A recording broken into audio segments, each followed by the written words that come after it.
ఇది ఎలక్షన్ సమయం కాదు, సినిమా సమయం అంతకంటే కాదు. ఇది భగవంతుడి సమయం. ఇది ముస్లిమ్స్ని ఇస్లాం సమాజాన్ని చూసి నేర్చుకోండి. ఇస్లాం సమాజాన్ని చూసి నేర్చుకోండి. మీరంతా వాళ్ళ అల్లా అంటే ఆగిపోతారు. మనం గోవింద అన్నం ఆగం. మన దేశ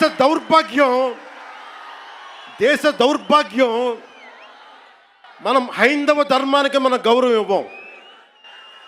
సినిమా హీరోలకి, నేను కూడా సినిమా హీరోనే, ఎప్పుడు గౌరవం ఇవ్వాలి, ఎప్పుడు చప్పట్లు కొట్టాలి, అది నేర్చుకోవాలి. మీరందరూ యువత, వచ్చే తరానికి మీరు నాయకత్వం వహించేవాళ్ళు. నేను వచ్చింది మీ చేతి ఇక్కడ జేజేలు కొట్టించుకోవడానికి రాలా, గొడవ పెట్టుకోవడానికి వచ్చాను. ఎవరైతే సనాతన ధర్మ విరోధులో, ఎవరైతే సనాతన ధర్మాన్ని మట్టిలో కలిపేస్తామని అన్నారో వాళ్ళతో గొడవ పెట్టుకోవడానికి వచ్చాను ఈ రోజున. దయచేసి శ్రద్ధగా వినండి.